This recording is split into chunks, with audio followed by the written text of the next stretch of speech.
तो weight by wait concentration अपन देख रहे हैं, तो उनमें से अपन ने 3 कंसंट्रेशन तो देख ली, मोलिलिटी है ना, और सेकंड अपन ने मोल फ्रैक्शन देख लिया, थर्ड अपन ने उसी के बिल्कुल सिमिलर मास फ्रैक्शन।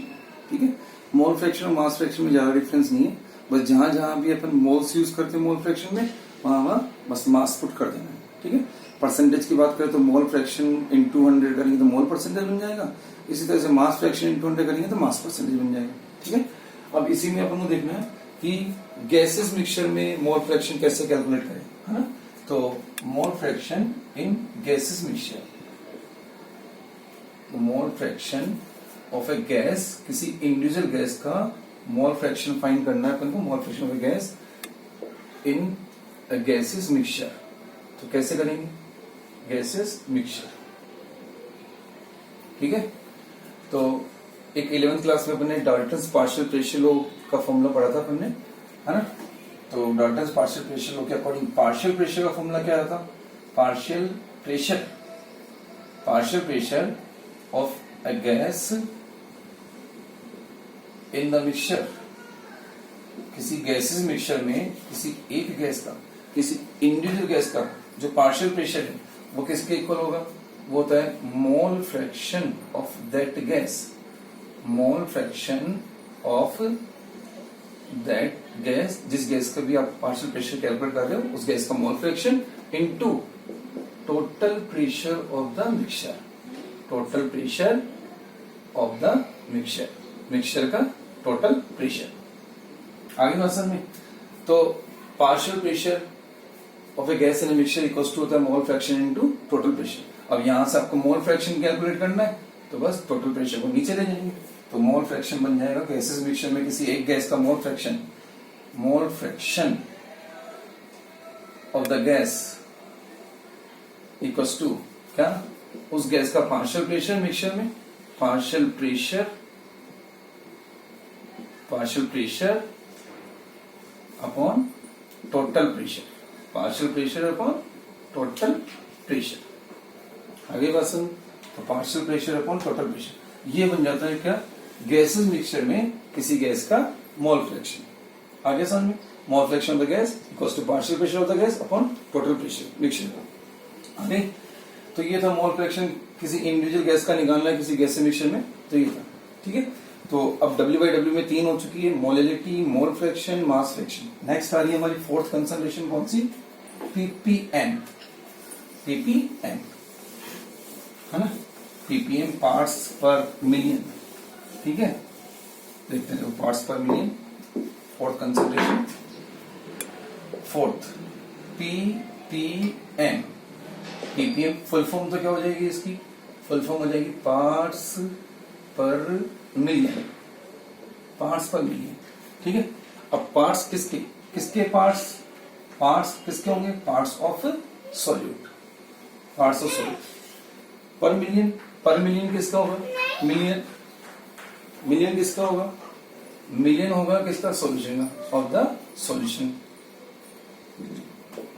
आ रही बात समझ में, पार्ट्स ऑफ सॉल्यूट पर मिलियन ऑफ सॉल्यूशन।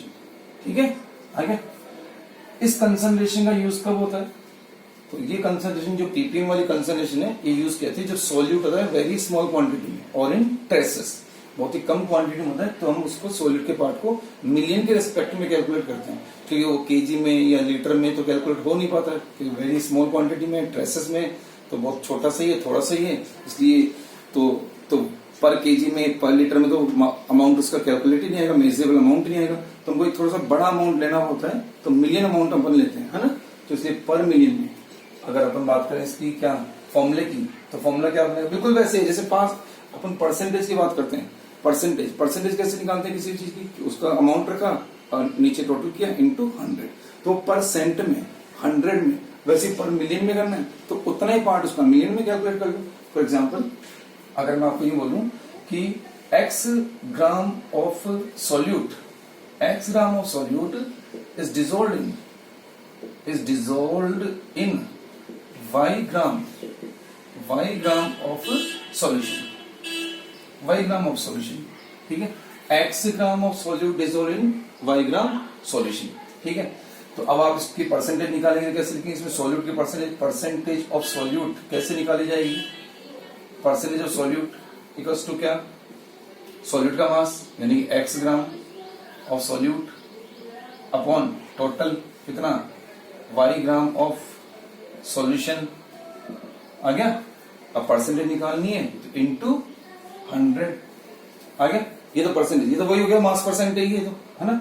और अपन को मिलियन निकालना है पीपीएम, तो पीपीएम के टाइम पे क्या करना है? बस इसको 100 की जगह पे क्या कर देंगे? मिलियन। मिलियन मतलब कितना? 10⁻⁶। ठीक है, तो ये चीज क्या बन जाएगी? x upon y into 10⁻⁶। ये पीपीएम का फॉर्मूला रहता है हमारा, है ना। तो मतलब कि मास of solute upon mass of solution. अगर आप इसको जनरलाइज करके फॉर्मूले की टर्म्स में लिखें तो क्या? पार्ट्स यानी कि मास की टर्म्स में, है ना, कि W/W कंसंट्रेशन है, parts of solute upon parts of वही मास। मास ऑफ किसका आएगा? सॉल्यूशन का या सॉल्वेंट का? सॉल्यूशन का, है ना। सॉल्वेंट तो एक ही जगह पे काम में लेना मोडेलिटी में, उसके अलावा कहीं काम में नहीं लेना। इंटू 10⁻⁶। आगे बात समझ में? ये पीपीएम का फॉर्मूला रहता है। यहां से अगर इसकी डेफिनेशन अगर अपन बनाए तो डेफिनेशन बड़े आराम से बन जाएगी। जैसे परसेंटेज निकालते हैं कि x ग्राम प्रेजेंट है कितने में, जैसे अगर परसेंटेज ही बोले x ग्राम सॉलिड प्रेजेंट है पर 100 ग्राम ऑफ सॉल्यूशन में, तो वैसे बोल देंगे x ग्राम सॉलिड प्रेजेंट है पर मिलियन पार्ट ऑफ सॉल्यूशन में। तो डेफिनेशन क्या बन जाएगी? Parts of solute present in parts of solute present in 1 million यानी कि 10⁻⁶ part of the solution. Part of the solution आ गया। तो ये पार्ट जो लेना है आपको वेट की टर्म से लेना है, यानी कि मास में लेना है। ये भी मास में लेना है और ये भी मास में। W/W कंसंट्रेशन है इसलिए मास में लेंगे। ठीक है, एग्जाम्पल की अगर बात करें तो कहाँ ये यूज की जाएगी? ये कंसंट्रेशन कहाँ यूज की जाएगी? तो एग्जाम्पल, हार्डनेस ऑफ वाटर। हमको पता है वाटर में जो हार्डनेस होती है क्लोराइड, सल्फाइड और बाइकार्बोनेट्स आयन की वजह से, ठीक है, तो हार्डनेस ऑफ वाटर वो पीपीएम में मेजर की जाती है। Cl2 in drinking water, drinking water में पीने पानी में Cl2 जो स्टेरिलाइज करने के लिए मिलाते हैं, बैक्टीरिया फ्री करने के लिए, तो Cl2 इन ड्रिंकिंग वाटर। ठीक है, pollutant gases, poisonous gases SO2 in air, है ना। तो पॉइजन गैसेस को जो मेजर करते हैं वो भी किसमें आती है? पीपीएम। ये सब जो भी है वो बहुत ही स्मॉल क्वांटिटी में होते हैं सॉल्यूशन में, इसलिए वो पीपीएम में मेजर किया जाता है। आगे समझ में? ये थी अपनी पीपीएम कंसंट्रेशन। आ रहा है समझ में इतना, है ना। एक को इसको पीपीएम को कन्वर्ट कर सकते हैं अपन कैसे? देखो, अगर आप इतने पार्ट की बात करो, है ना, mass of solute upon mass of solution. Solution mass मतलब टोटल मास। तो इस पूरे की जगह पे हम क्या लिख सकते हैं? ये तो सॉल्यूट का मास हो गया, ये टोटल मास हो गया, तो क्या ये मास फ्रैक्शन नहीं बन गया? है ना। तो इस पूरे को अपन रिप्लेस कर दें किससे? इसको हटा के क्या लिख सकते हैं यहाँ पे? Mass fraction. तो पीपीएम और क्या लिखा जा सकता है? मास फ्रैक्शन किसका? ऊपर का कौन था? Solute. Mass fraction of solute into 10⁻⁶। तो ये मास फ्रैक्शन के साथ भी इसको रिलेट कर सकते हैं अपन पीपीएम को। आ रही बात समझ? तो जैसे ही पीपीएम है वैसे एक और कंसंट्रेशन बनती है पीपीबी। क्या बनती है? पीपीबी। बस उसमें कुछ नहीं होता, उसमें बिलियन हो जाता है, तब 10⁻⁴ क्या हो जाएगा? 9 हो जाएगा। बाकी सब चीजें वैसे वैसे रहेगी, बस जहां जहां भी 10⁻⁶ है उसके पे क्या हो जाएगा? 10⁻⁹। तो ये पीपीबी बन जाएगा। फिर पीपीबी आगे। पीपीबी और पीपीएम को दोनों को अगर रिलेट करें तो पीपीएम पीपीबी दोनों इस तरह से रिलेट हो जाएंगे। क्या? PPB equals to PPM into 10⁻�3, है ना। 6 तो इधर आएंगे तो अब 3 और लिख दिया अपन। तो PPB equals to PPM into 10⁻3 आ गया। तो इस तरह से अपन ने वेट बाई वेट की सारी कंसंट्रेशन, टोटल कितनी कंसंट्रेशन हो गई? 5 कंसंट्रेशन। 5 कंसंट्रेशन अपन ने देख ली। कौन कौन सी? Molality, mole fraction, mass fraction, ppm and ppb. आ गया समझ में? पीपीएम और पीपीबी वाली जो कंसंट्रेशन है वो नॉर्मली यूज नहीं करते हैं, ये तभी यूज करते हैं जब सॉल्यूट ट्रेसेस में हो, यानी कि वेरी स्मॉल क्वांटिटी में, बहुत सारा सॉल्वेंट है उसके अंदर बहुत थोड़ा सा सॉल्यूट हो, तब इन कंसंट्रेशन को यूज करेंगे। आ गया समझ में? अब एक कंपैरिजन करना है अपन को। डब्ल्यू बाई डब्ल्यू भी कर लिया अपन ने और डब्ल्यू बाई वी भी कर लिए, ठीक है। अब देखो दोनों कंसंट्रेशन कंपेयर करते हैं। फर्स्ट अपन ने ये देखा कि डब्ल्यू बाई वी में हमने कौन कौन सी कंसंट्रेशन देखी और डब्ल्यू बाई डब्ल्यू में कौन कौन सी कंसंट्रेशन देखी, ठीक है। तो डब्ल्यू बाई वी में अगर देखें तो हमने देखी थी क्या क्या, मोलरिटी, सॉरी फर्स्ट अपन ने देखी थी स्ट्रेंथ, है ना, स्ट्रेंथ। सेकेंड हमने देखी मोलरिटी। थर्ड वैसे देखी नहीं हमने, देख लेंगे आगे, नॉर्मेलिटी, जब ग्राम इक्विवेलेंट यूज करते हैं, ठीक है। डब्ल्यू बाई डब्ल्यू में हमने 5 कंसंट्रेशंस देखी है, molality, molality, mole fraction, mass fraction, ppm and PPB, ये कंसंट्रेशन देखी। कंपेयर करना है दोनों को कि दोनों में से मोर सुपीरियर कंसंट्रेशन कौन सी है, डब्ल्यू बाई बी कंसंट्रेशन ज्यादा सुपीरियर है कि डब्ल्यू बाई डब्ल्यू कंसंट्रेशन, है ना।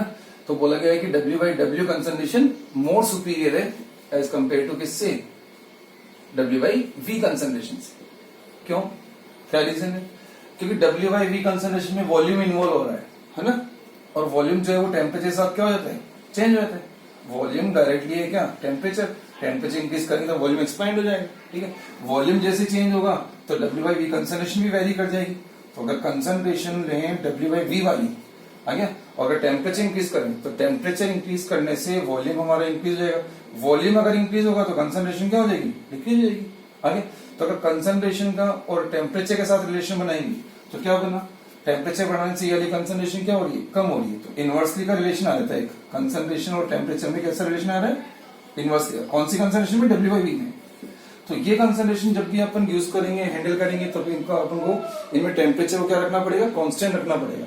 बट डब्ल्यू बाई डब्ल्यू में ये कोई प्रॉब्लम नहीं है। डब्ल्यू बाई डब्ल्यू में वेट इन्वॉल्व हो रहा है, मास इन्वॉल्व हो रहा है, और हमको पता है कि मास क्या रहता है, इंडिपेंडेंट रहता है टेम्परेचर पर, मास चेंज नहीं होता है विद टेम्परेचर। इसलिए ये वाले जो कंसंट्रेशन है इन पर टेम्परेचर का कोई इफेक्ट नहीं पड़ेगा, है ना। आ रही बात समझ, ये मास है ना, तो मास तो टेम्परेचर वेरी करता ही नहीं। अभी किसी चीज का मास जो भी है 2 ग्राम है, कितना भी ग्राम है, 10 ग्राम 20 ग्राम, तो वो मास कभी टेम्परेचर बदलता है कि 50 डिग्री सेल्सियस पे कुछ और हो जाएगा, 100 डिग्री सेल्सियस पे, है ना। मास तो हमेशा कांस्टेंट रहता है। इसलिए W by W concentration with temperature vary नहीं करती है।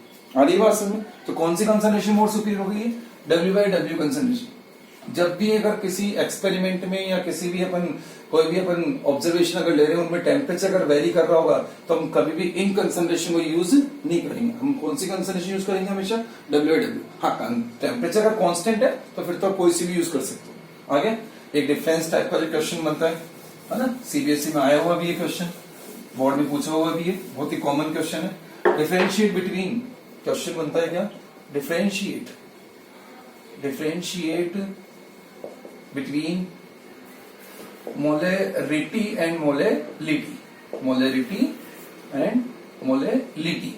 1 मार्क में क्वेश्चन आया था ऐसा, है ना। मोलरिटी और स्मॉल एम, कैपिटल एम और स्मॉल एम, क्या डिफरेंस बन जाएगा, है ना। तो अगर डिफरेंस अपन बनाना चाहें तो ये लो, इधर लिख दिया अपन ने मोलरिटी कैपिटल एम, और ये लिख दिया अपन ने मोललिटी स्मॉल एम, है ना। तो फर्स्ट डिफरेंस तो आप बता दो क्या, कि ये डब्ल्यू बाई वी कंसंट्रेशन है, ठीक है, और ये कौन सी कंसंट्रेशन है, डब्ल्यू बाई डब्ल्यू कंसंट्रेशन है। और जो इंपॉर्टेंट डिफरेंस है, इंपॉर्टेंट डिफरेंस ये है कि मोलरिटी चेंज विद टेम्परेचर, क्या होती है, चेंज विद टेम्परेचर, आ गया। और मोललिटी जो है वो independent of temperature, independent of temperature, ये टेम्परेचर से क्या रहती है, इंडिपेंडेंट रहती है।